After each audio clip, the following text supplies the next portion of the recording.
Hello. Hello. Hello. Hi. Lovely to Well, see you again, Monisha. How are you? I'm really well, thank you. How are you doing? I'm very well, thanks. And this is my book club co-host, Justin, in Canberra. Hi, Justin. Hi, Monisha. And we have a bunch of people watching live on Facebook. Actually, I don't know where all of them are. Sandy, where are you? I know Helen is in Perth. Philippa in Scotland. Unusually bright and sunny there. So said And she's not here. stolen. Quite grey and quite cold, and I've got the heating on, so Oh no. yeah, sadly. There you Oh, go. that's no fun at all. Well, Monisha, thank you so much for joining us. We've It's a been very pleasure. excited. I was very happy to be able to speak to you again, and especially happy to talk about this awesome book because Thank you. we had a lot of fun reading it. Yeah. Oh, So good. Oh, yeah, thank you. well, yeah, it gave me a lot of wanderlust. I've got a whole lot of new places I need to see in this special way, I Good. think. So Well, yeah. that's my job done then. Yep. Tick done. Oh dear. So tonight, Monisha, well, this afternoon for you, we've got a few Yeah. questions we want to ask. I think the audience will chime in with questions too. And really, we just want to celebrate the whole idea of traveling on Mm, sleeper trains. yeah. Something I've done quite a few times, but not recently. So I've really got lots of new Yeah. ideas now. So yeah. Um, so we always start just by deciding whether we liked it or not. It's a bit awkward when I know it's a bit awkward when the author's here. Awkward Like, in the office here. It's fine. It's fine. It's public property now, so I can't get upset by anything. well, okay. Well, I'll start with Justin. Tell us your thoughts. Oh, I get to go first. No, as usual, I've read all three books. I'm hoping there's not a fourth one I don't know about. I've read them all, and this one, I guess the thing I really like about travel books is that you can't really spoil them because Yeah, that's true. it's not like there's a story here. So if anyone hasn't read it, then it's Yeah. and the thing I really liked was how you basically every kind of chapter there was a bit of a story in there, and some of those stories went across a few things like the earthquake that happened, for example, and that kind of, and then there was some ongoing world events that were going on, and they're just kind of side stories, but it was just yeah, it basically was if it wasn't your traveling companion that was entertaining, you found someone else on the train to be equally entertaining. And yeah, I just really enjoyed all of the little interactions and stuff from your I was saying earlier to Amanda from Denny and Ditta who seem to like drinking late at night on trains.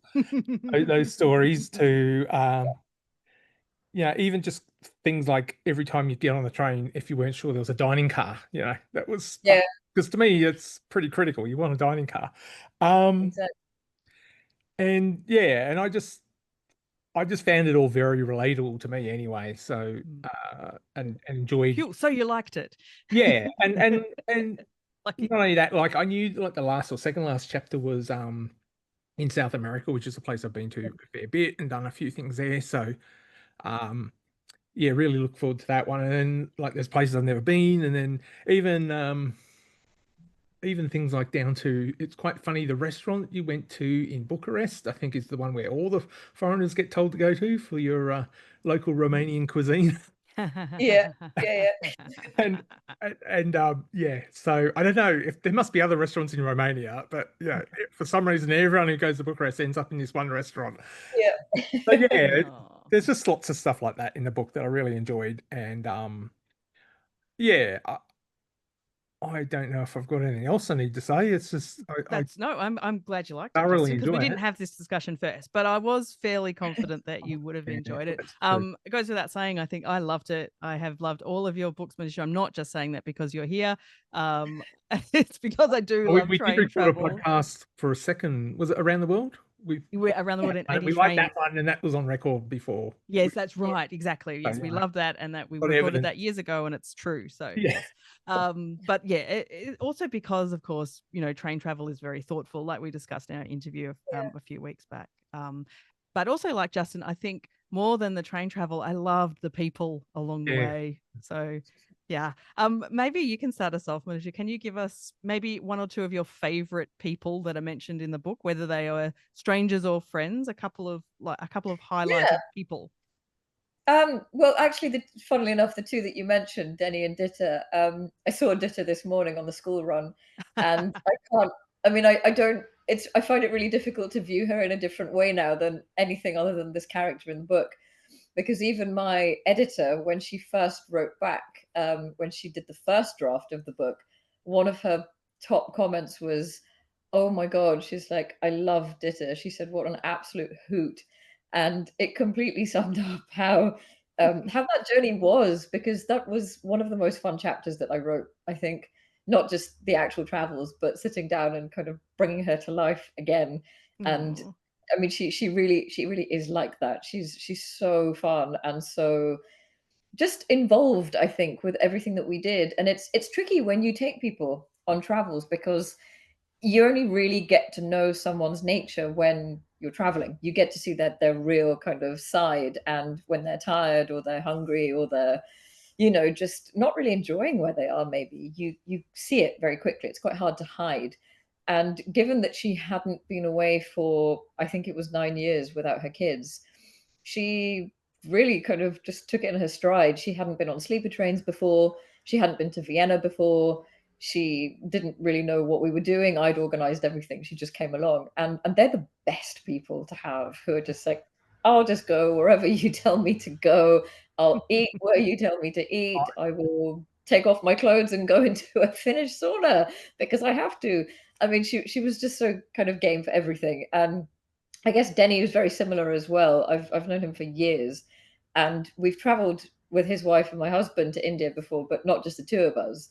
And he was so much fun to be with. Again, for the same reasons, just happy to go with whatever you suggest without any complaint, just happy to sit and chat to anybody else. Doesn't need me to be making inroads in conversation with people, just found people himself, got involved, and just really kind of took to train travel, which is not easy for everyone. It doesn't work for everybody. And yet both of them, who were kind of new to this, just fully embraced it. So they made my job really easy, because they were, I mean, I didn't ham them up. I didn't kind of exaggerate them in any way. I actually had a message from a friend who knows Denny, who just wrote to me saying, "You absolutely nailed Denny with his late night drinking, and his kind of just casual wandering about and seeing what happens." So it's nice when you hear from people like that, who do know them and say, that I can Got absolutely it see right. on page. But there were That's so cool. many other people who were just extraordinary characters in their own way. I think one of them who still sticks out for me is the young high school student who I saw on the Finland train, who had Yeah. come as a refugee from Myanmar. Obviously very different from Denny and Ditta, but no less just incredible in terms of just adapting to where he was. He'd only really been in the country for a few months, and he'd come from Myanmar, which he'd never left before in his life, to somewhere like Finland, which You can't get even much more different. no, and I mean, even being quite a sort of adventurous traveler, I found Finland quite difficult to adapt to because of the weather. It really is so extreme, being in, minus 20 degrees and not knowing kind of mentally how to adapt to that. And Yeah. he just took it in his stride. He was really young. He was barely 18, and he was there without his family. The only person that he knew was another student who he'd been friends with in Myanmar, who was in Tampere in Finland. And just how quickly he had got used to speaking Finnish, how he was doing his schooling in Finnish, not just doing schooling in another country, but Mm. in the middle of a coup, having to leave the country, and then just chatting to strangers on a train, Yeah. was really eye opening for me. And his attitude, I think his attitude to where he was, what he was doing. He wasn't crying about things. He was just grateful for the fact that he was able to be away and pursuing his studies still. And he had such a measured look at his situation. I think that's what I found really quite incredible. And it made me kind of question whether I would have been that way aged 18, and I don't think I would. So I mean, these Yeah. these kind of encounters, they do throw up all sorts of feelings. A lot of the time, wondering whether I would, behave in the same way if I was in that situation. So Yeah, there was a whole range of people. Also, I think that the mum and son who Denny was chatting to on the train from Berlin to Stockholm, they were so funny, and I wish I'd actually dedicated a bit more time to them because they were literally in an adjoining compartment from us, and we only realized at about midnight that you could actually open up the door and turn it into a full kind of Right, the joint inside doors, compartment. right? Yeah. So while we've been standing in the corridor chatting, and basically making a complete nuisance of ourselves with people trying to go back and forth, Denny suddenly realized that you could actually kind of pause. So then he opened up things like, great, now I can actually sit in my bed and chat to you guys. And they were going for a long time after I went to sleep. I didn't write any of that in because they were awake till probably about 2:30, screaming with laughter. But I'd got earplugs in, so I just went to sleep and left them to it. But it was, their relationship was really sweet. She was adamant that she just wanted to spend time with him before he went to university. He was less keen, but she said, I'm not flying home. I want you to be in this compartment with me. And they were surrounded by suitcases. They could barely move. But she just said, I want to sit and chat to you. And I realized then that, because she said, I want to have this serious conversation with him about university and what he's going to be studying. And I realized that the reason she was doing that was because he couldn't escape her. If she wanted to interrogate him on something, he could not physically like leave the conversation and go away because he was in this Nowhere else to go. and you can wander down the corridor or disappear on the platform at Hamburg for half an hour, but she's still there when you come back, and she's there till the morning. And she'd fully worked that out, that she had him cornered and that he couldn't escape these questions. And I love that. I thought it was really Oh, I sweet. took notes. I've got a 15-year-old son, and It I'm was thinking, this time is getting near. So I thought that's what yeah, we're going to do next. We'll have some yeah, long night train journeys, and we'll have all yeah, the right conversations. exactly. Heart to hearts. Yeah, yeah. Amazing. Justin, I'll let you ask your question about people. Oh yeah, yeah.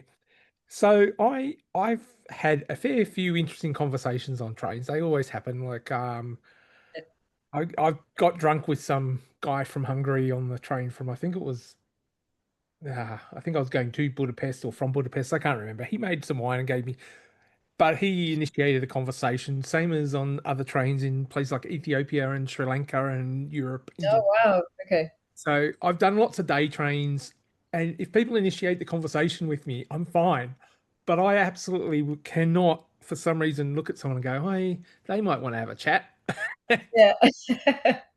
And I guess that's the thing that fascinates me. Maybe because I'm quite a bit introverted, and like I do have times where I like to have my own personal space. But I think a lot of people on trains like that, if you're going to do that, you're going to put like some headphones on or something, and then you kind of make Yeah. that, hey, I'm wanting to shut myself out from the world, and um, I'm not interested in chit chat. But I just, I don't know. I see some interesting people, and you think I really want to know their story, but I've just got no idea how you go. I don't know. I just have no idea how to start those conversations. Maybe yeah. So I didn't know if you had any tips or anything you Oh, do in that regard, because yeah. you're Yeah, I'm obviously an very expert curious at to it now. know. Well, Yeah, it's, what, it's tricky sometimes. It is, because you often see someone and they just have a look about them that they've got yeah, stories. They look fun, or they look like they've done stuff.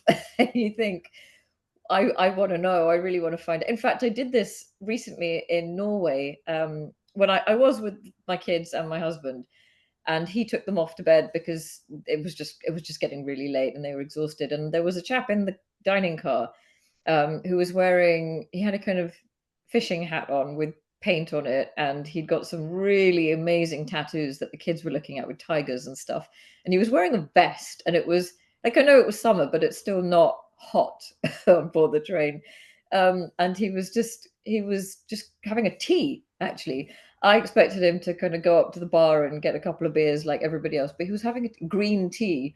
And I thought, oh, this is quite kind of incongruous to how he looks. And maybe it's just my own kind of, preconception about someone. But I ended up just sitting down at the same table. I said, "Do you mind if I sit down?" He's like, "No, no, go ahead, it's fine." And everybody in Scandinavia speaks English, so it's fine to get chatting. But I was sort of looking at him thinking, I know you've got something fun in you. But I just finally said, I said, my daughter's quite curious about your tiger tattoo. And he said, oh, he said, I got this in a kind of moment of madness when I was in Kiev, back at, and once we kind of got that inroad, then we ended up chatting for about an hour. But a lot of the time, I will ask people if I know that they're local to the area or they're local to that country. I'll just ask them about something that's outside, Yeah. or generally a question. It's always a question about, for example, do you know what we're going through right now? Do you know what the next station is? Even if I already know what that's going to be, I'll just nudge with something like that. Do you know how long it's going to Yeah. be to get to Ask an wherever? innocuous sounding Yeah, and question from a foreigner to open the. basically, yeah, and more often than not, people do. I find that they want to be helpful, Mm, and they do want to engage.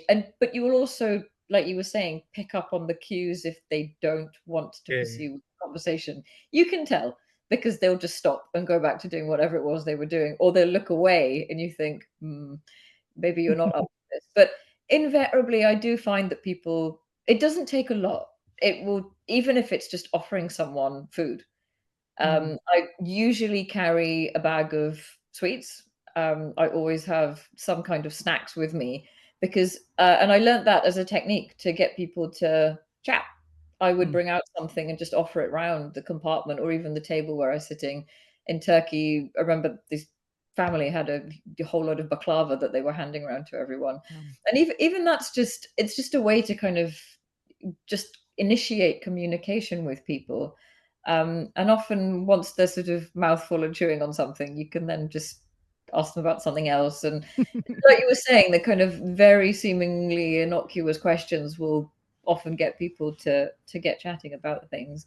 But I think I find it quite obvious when someone doesn't want to talk yeah. because they will just have, like you said, put headphones on straight away is one of the first signs that they are not up for chat. Or And that's grumble or something. Yeah. yeah, yeah, or they'll go straight up to their berth. That's the other thing that a lot of people do is if it's a 4-person couchette or 6-person, they'll just tidy their stuff away when you get on board and they'll go straight up. And I fully respect that. You are absolutely entitled to your own private space. Not everyone is there for chats and communication, and that's fine. But I do feel for the most part that train travelers are okay with Yeah. being talked to because it's the nature of the layout and the way seating is done, and I think particularly with sleeper trains, with your regular day trains where you've got your seats in twos just running down the side, it is trickier. It's definitely harder to start speaking to people. But I think with the compartments, when you're all facing each other or you're in a dining car or something, it is a lot easier.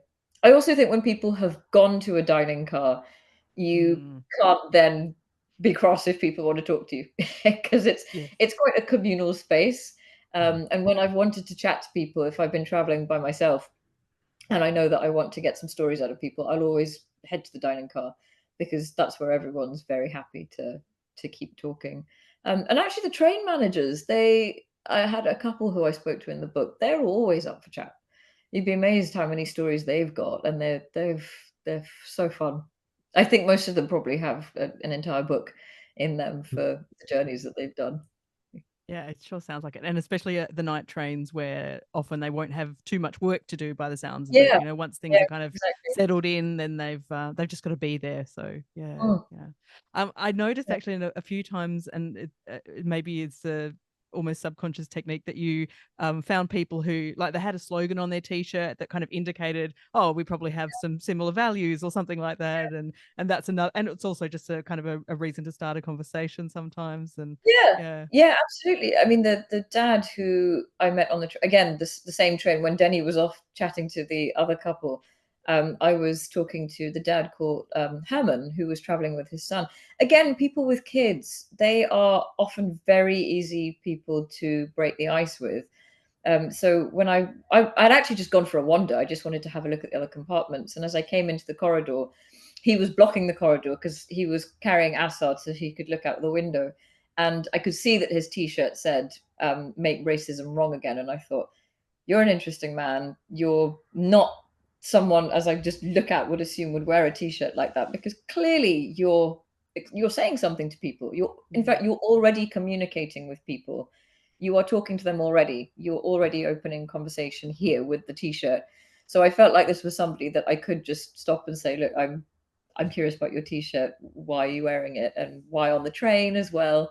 But even with, I just talked to him about his son initially, and I said, oh, has he been on this train before, or what's he looking for? And then he said, oh, he's too little, he can't actually reach, he wants to see what's going on. We do trains quite a lot. And then that was it. It usually just takes a couple of comments, and then you can sort of break into the chat with them. Yeah, there you go. We've got a few extra ideas, Justin. Oh. And sometimes we will be rejected, but that's okay. It's not personal. Oh, dear. Monisha, Justin and I both picked out this common thread throughout the book. There's a few, especially in Europe.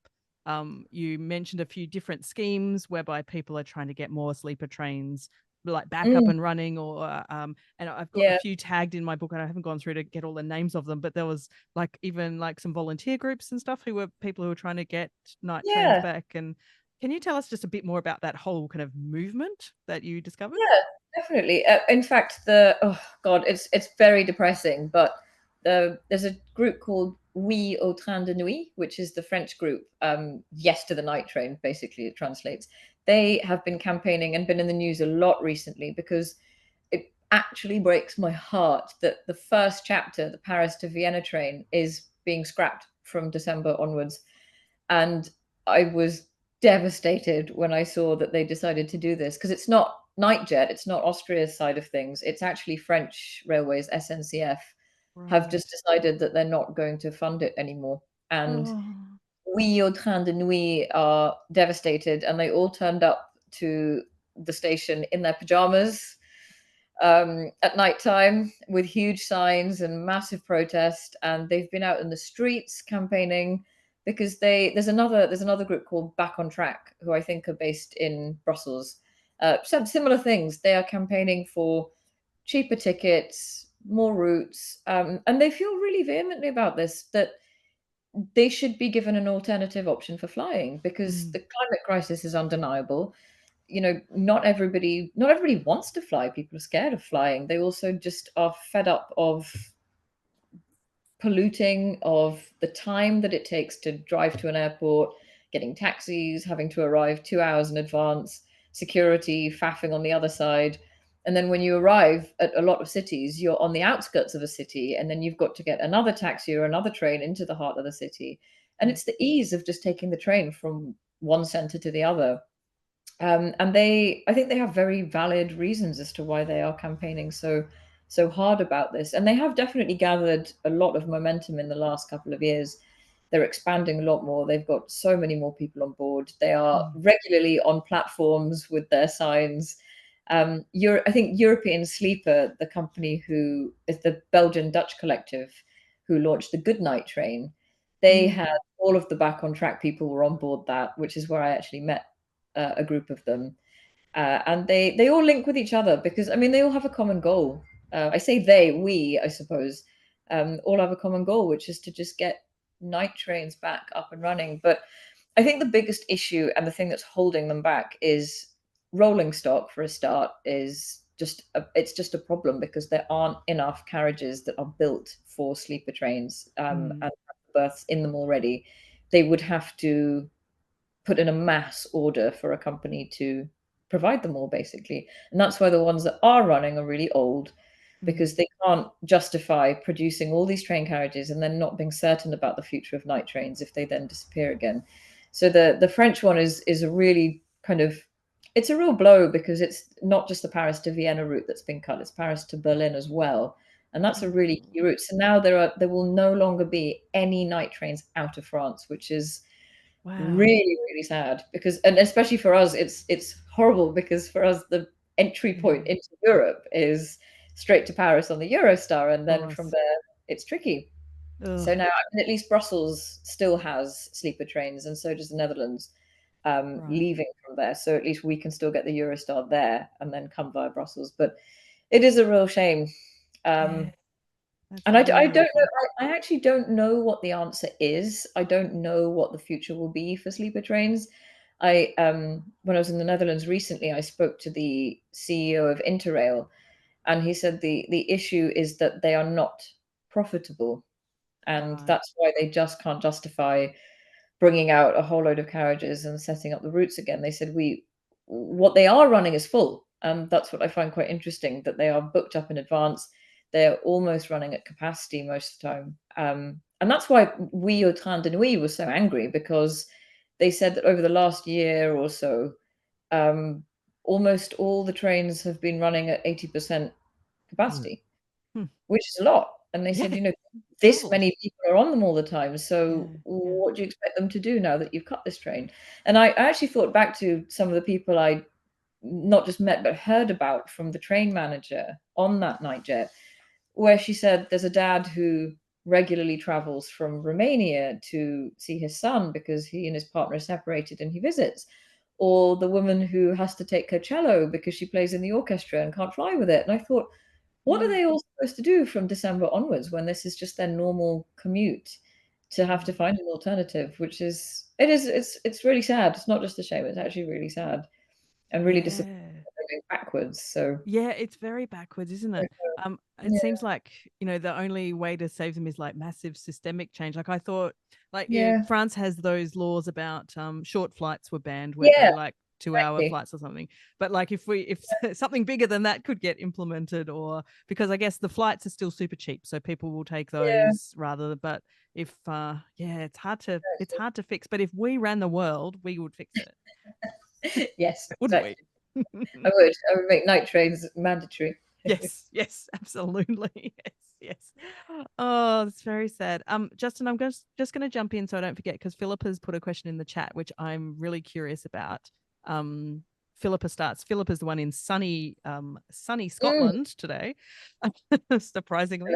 And she says, "I love your books, and have travelled on a number of the same or similar journeys to you. For her 60th, she flew to Istanbul and came back to Edinburgh by train, a mirror Oh to wow. the Trans-Mongolian adventure of 20 years earlier." So that would have been Crazy. an epic trip. But her Yeah. question is this. Her question is, the level of detail that you capture in your books is phenomenal, and how do you manage it? Do you take extensive notes, like without being too obvious? Or do you have an excellent memory for detail, or post-journey fact-checking, or what? Do you know what? It's actually a combination of all of those things. I have got a near photographic memory. I've realized I've clocked now. I do remember things very, very vividly, even from when I was a kid. I can still picture things quite precisely. So it's very, very helpful to have that when you're a travel writer.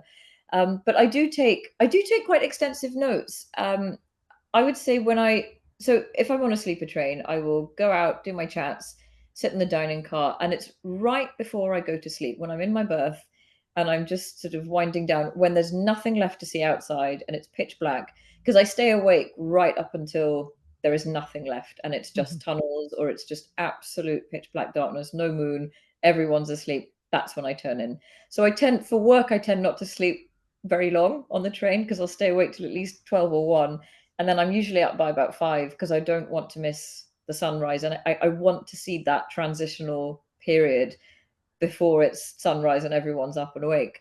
So I sit in bed and I make my notes then, and I usually do at least 2 or 3 pages just to completely get in what is fresh, really, really fresh.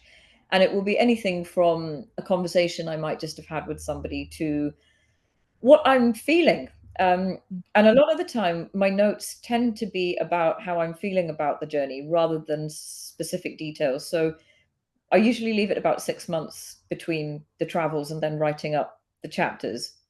Um, but what I forget when I come to sit down and do the book is how I felt at the time.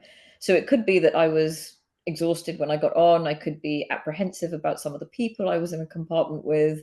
I could have been kind of nervous about getting in really early in the morning and what I was going to do. And I'll put all of that down because that's the stuff that I will then think, oh, I'd forgotten I felt like that. And it's quite relevant to when I then put the chapters together to get the tone of it and get people to understand what it's like being in that train. But I have also got a very tiny notebook which I keep for precise details, but also the notes on my phone. It's a really, because we've all got phones out all the time now. It's a very easy way to make notes about people. So if I'm sitting at a table and chatting to someone, I'll sometimes just say, "Oh, do you mind if I just need to send this email?"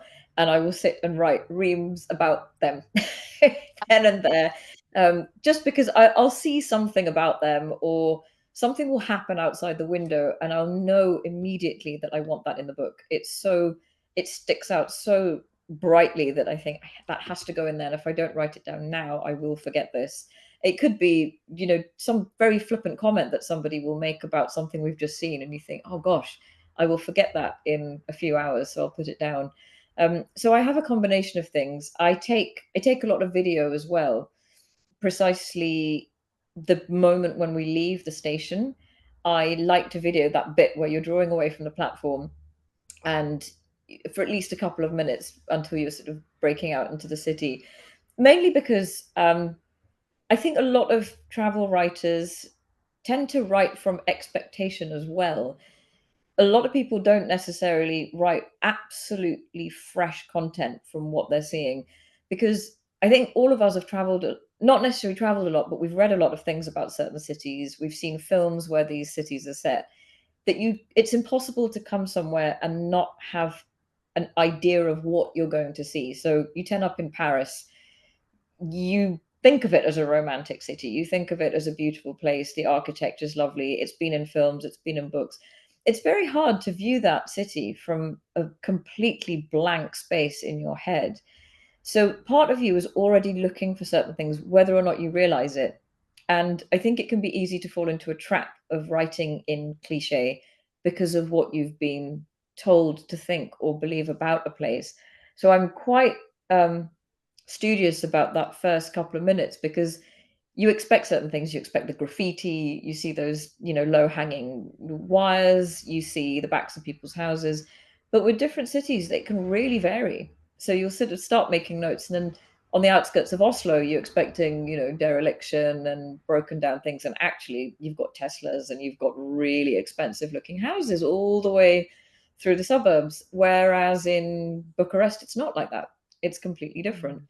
And even the style of graffiti is different. The nature of the politics of what people are writing is different. The state of the local trains are different. The houses are different. It's all very key to giving you an idea of what that place is. So I basically try and put in as much as I can. I don't always use it all. That's the other thing. I would probably say I use from my diary, which is, quite full. I probably only use about 40% of what I've actually written about the place, because my narrative, I suppose, forms when I'm actually sitting down to write the chapter. I don't think about it when I'm traveling. Yeah. It's a lot of my feelings, and the narrative of the chapters takes form on screen, and I decide then and there what is the story that I want to give my readers. I don't think about it when I'm actually traveling, because it hasn't really taken shape at that point. It's only having digested it all, thought through how I felt about a place, weighed up all the experiences I've had, that I think that's my takeaway from it, and this is what I want the readers to draw from the book. So, I mean, I could have had a really fraught experience on a train, some quite aggressive conversations, but I don't necessarily want that to be what my readers are taking from it, because that might just be one experience that I've had that isn't representative of something. So I wouldn't want that to be the bulk of what they're presented. And I think that would be a kind of diary and a memoir, I suppose, rather than a travel log, which I want to be quite a sort of holistic journey for people. I don't want it to just be, she had a terrible time in this place, so that's what this place is at all, which it can be with a lot of people's experiences. So I tried to be quite kind of measured about things with the detail that I give as well. No, and I feel like each of your train journeys have their own distinct kind of flavor, and Mm. like I've been trying to read it very religiously, several chapters a day, so that I hate reading book club books too far in advance, because then I can't remember anything. So I Yeah. always do it like in a kind of a cram over a week or so. But I would sit at the table and read a chapter, and I would really feel in that well, not even in that location, in that stretch, I Right. suppose, between the two destinations. And Yeah, but yeah, I think you do a great job. I'm glad Philippa asked that question. That was very interesting. I am curious, do you do any fact checking? Like, do you, like, some of the people that you've had detailed conversations with and you report, do you ever, email, do you keep in contact with them? Do you talk to them about what you've written about them, or? Yeah, I do actually. A lot more than I did with my first. So my first book. I think part of that comes with social media and how that's changed, Yeah. because back then in 2010 when I did my travels in India, it was. I mean, I had a Nokia that had nothing on it. It was just a. I would text my parents and say this is where I am, but I wasn't able to keep in touch with anybody unless I actually sat down and wrote down an email address and then wrote to them. Now people are adding each other on Instagram while they're in the compartment with each other. And it's much easier to be able to not just place other people, but for them to find me. So if I were to write about someone and then down the line they read something, it would take them 30 seconds to Google me and find me on Instagram and write to me and say, "Hi, I'm the person in your book. This is wrong, this is wrong, this is wrong, and I don't like this." And I'm really Boy. mindful of that now, in a way that I probably wasn't 15 years ago, because it just wasn't the same dynamic. Mhm. So but also I think I approach my books as a journalist, a lot more, because that's how I was trained. I trained in feature writing, news, fact checking, reportage, and being precise is very key for my writing. I write from a very, very factual, not like non-fiction means non-fiction to me. And Mhm. I know a lot of travel writers in the past have embellished their work. They create a story that they want their readers to enjoy rather than actually thinking about what's in the book. And it's quite well known now, the people who have done that. But I can't. It just doesn't work for me. I also don't feel the need to either, because I come across such genuinely interesting people with fascinating stories that I don't think that they need to be kind of hammed up in any way. No, they don't need embellishment. They are amazing No, as they they are. don't. And Yeah. people are kind of characters in their own right. Everybody is. It just depends how you portray them.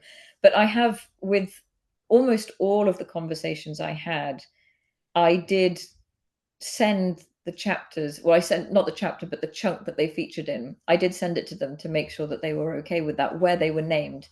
And for the Mm. people who weren't named, so I actually have to go through a legal read. The publishers do a legal read on the book, and they asked me to send a document saying which people had given me approval, which people hadn't, whose Right. names were changed, whose weren't. And I changed a couple of names, I think, just to sort of preserve identity, I suppose, just because they hadn't explicitly said to me, yes, you can use what I'm telling you Mm. right Mhm. now. And I don't feel like I have to get that written confirmation from them, but I just feel better. I Mm. think as a Kind of journalist to feels do more that. ethical, doesn't it? Yeah. It Yeah. does, and I think for me the reason is because people have trusted me with their stories. Yeah. People do tell me very personal, very intimate detail, and they've been generous enough to do that. They don't have to, and their stories are the bulk of my books, and I feel like I owe them that. I owe them the Mm. decency to be honorable about how I write about them. Obviously, it's my own personal experience, and if someone's been an absolute rotter to me, it's my right to say this person was Yeah. awful. But at the same time, when they've just been very generous, for example, the student in Myanmar, I did change his name because for his own safety, Yeah. he said, because I asked him at the time, "Are you okay with me saying this?" And he said, "This is what you can call me," and that would be fine. So I would 100% respect that Oh, for of that obvious course. reason. Yeah. Um, but with other people, I wrote their names in because I figured that there was nothing. I mean, it is a process where you read it back over and think, is this something that's likely to get them in trouble at work? Are they professionally going to be affected by this? Are they even identifiable? And Mm. sometimes it's just easy enough to change a name slightly. It doesn't take anything away from the narrative. I just want to know that my work isn't going to inadvertently just cause any Yes, kind of distress for somebody. I just of don't think course. it's necessary, really. Yeah.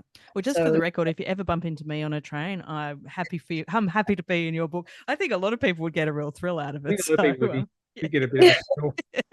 Probably Although buy it depends what I tell you. copies of your book too and hand them out to Yeah. in the book. I'm in the Look, book. I'm famous. I mean, Justin, do you 'cause have one last question? Well, I was just going to relate to the last one about because I noticed how there was the blue-haired lady at the end of the book as well. Yes. So, and I Yeah. think it's probably a prime example of where I don't know if you even knew her name, but hey, it was just enough there that yeah, there was a So little bit of character. that was a tricky one. So I changed the color of her hair, which was quite Yeah, a okay. bright Oh, shade. So the hair color was changed, and I mean, to be honest, if she read it, she'd probably know in 2 seconds that it was her. Yeah. um, but you know, he was a genuinely obnoxious character, and it was universally acknowledged amongst all the passengers that she was. On the train, yeah. yeah, it I mean, sounded, yeah. and also if you're traveling on a public train around other people, and you know, it's that is who you were. It's what you did. It's what you said, and if you don't want that to be out there, then don't behave like that. But Yeah. I didn't know her name. You're right. Mhm. I didn't. I had no idea. I think as you say, like So just the a people who coloured ride, haired lady, not blue. yeah. So people who ride trains are a bit different to say people who are at airports because they've had to go Mm, through frustrations and everything like that. So mm. generally, you're not expecting to find the kind of people that would be disruptive and obnoxious on a train, although Yes, they yes. can Absolutely. It be would be more there. unusual, I agree. Whereas if it was Yeah, a book yeah. about plane flights, the whole book would be just about obnoxious people and what they've done. Accurate. Yeah. No, Um, it's completely true. And I think that's why when people are tricky, it is exceptional yeah, and it does leap out at you when someone is a kind of difficult character because it is so unusual on trains. And I think like Herman, who was wearing the racism t-shirt, he said to me, I always travel in a couchette compartment because he said you may get occasionally a tricky character, but he said the people who choose to be in a six-person mixed couchette are generally of the same disposition. You like being around people. You're happy to have conversation with people. You don't mind people talking at you. And they are mindful of each other. They adjust. They move luggage. They are quiet. They won't keep everybody up really late. They won't have loud music. They'll have their headphones on. And I do find that I've very rarely been on a train and had people being disruptive or leaving a light on, reading till 2, 3 in the morning while everybody else is trying to sleep. There's always a sense of community, I guess. It is a sense of kind of we are all here in the same place and we all want this journey to be pleasurable. So let's all do what we can to make it good for everybody involved. And I do not feel like you get that on planes or anywhere else. I think it's very specific to Quite the trains. opposite, I think, on a plane Yeah. often. Yeah, yeah. Every man for himself kind of approach Yes. on a plane. Exactly. Yeah, yeah. Exactly that. Yeah. Don't you recline your chair near me, or don't. I always I'm feel not like gonna people get are up. But schooling for a fight when they're on flights. It's like everybody turns up just on on edge. edge. Yeah. Anything will just trigger it, and you just think, "Oh God!" And I never physically feel that when I board a train, Mm-mm. and I don't feel that weird kind of energy that I know is present on a flight. It's just not there on trains. I think that's why I kind of mentally as well feel quite calm when I'm traveling on a train because I know that this is going to be a pretty seamless experience Yeah, for you. absolutely. We had a lovely comment on Facebook, which I want to share from Sandy in Brisbane. And she said she really enjoyed the book. And ironically, she said, I was actually reading it whilst on a local commuter train. Oh, And a young man took out his headphones and started asking me about the book, which I found really oh, interesting and nice. Oh, that's really nice. I love that. I always love hearing from people who read it on trains because I think it's quite sweet. When I get pictures, people invariably photograph it when they're on a train reading it.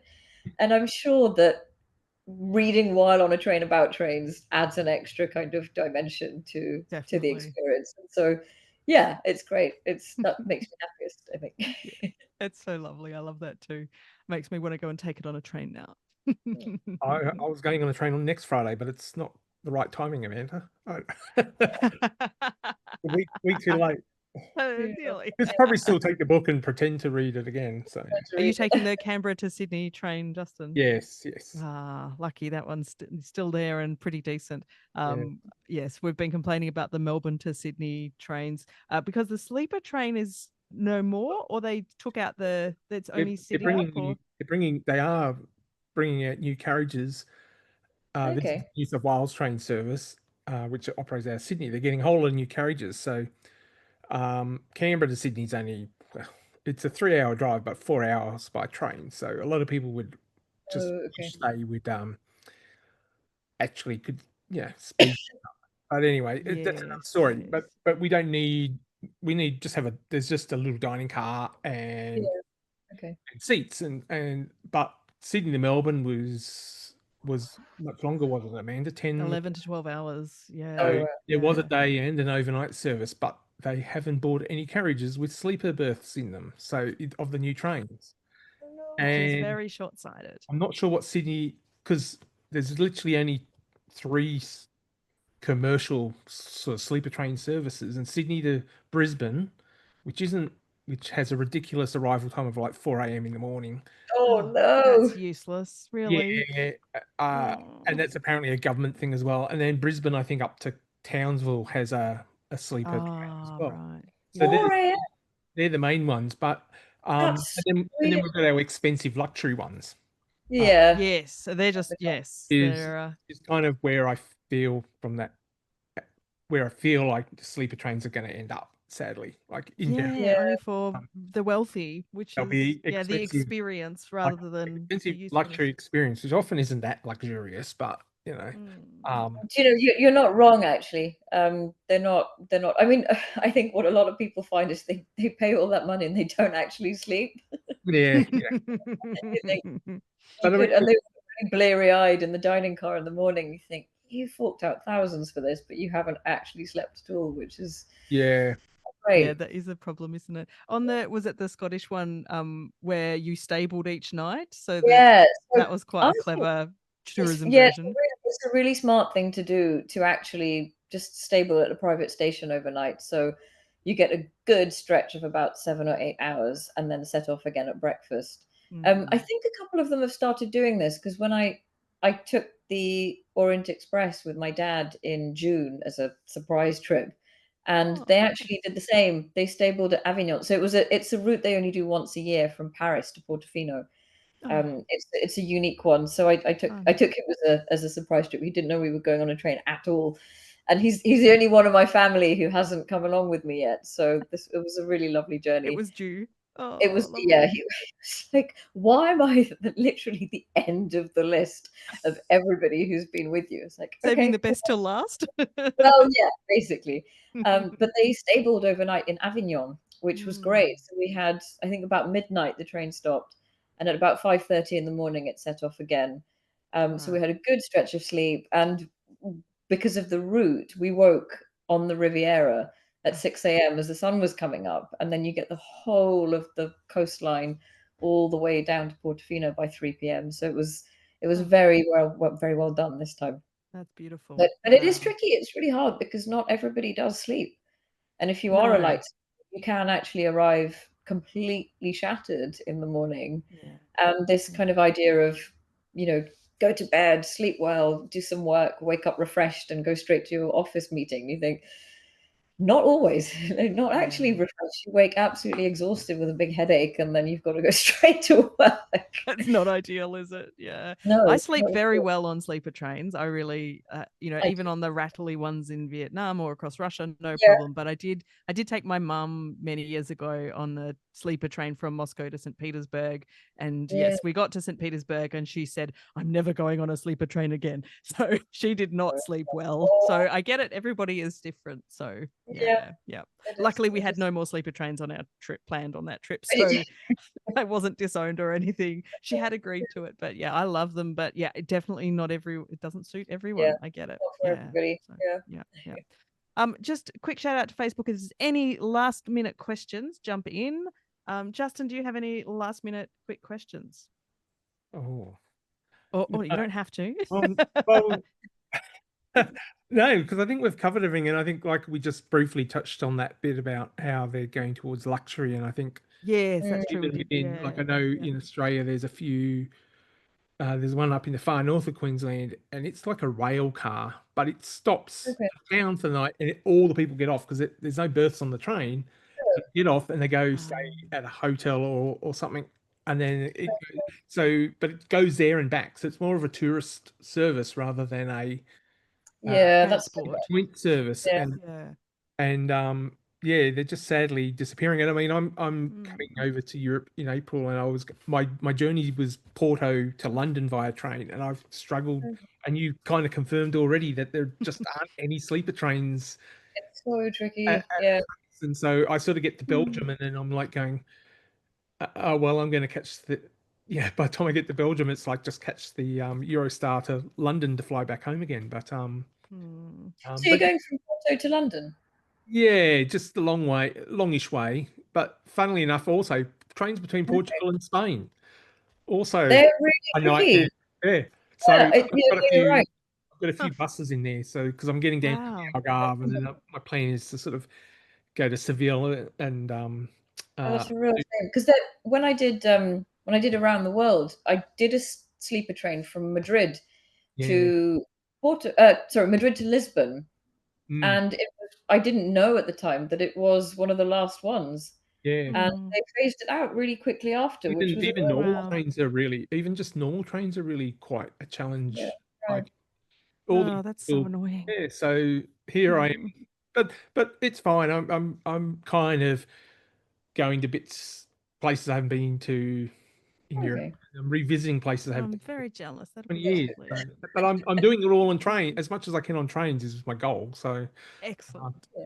That's other than fabulous. the London to Porto flight to start off with, Yeah. but given I've And the Canberra to London leg yeah, well, by given I've just plane, flown from I'm sure. Australia, Yeah, the, that's the okay. short leg is probably There is a sleeper from the south of not Nice, but further down south in the Pyrenees up to Paris, oh, which is a good one. I have to have a look then because I was planning to get to Toulouse and then to Paris and over to Belgium. So If try, you want to do a sleeper, you can get to the Pyrenees. There's I'll have a look.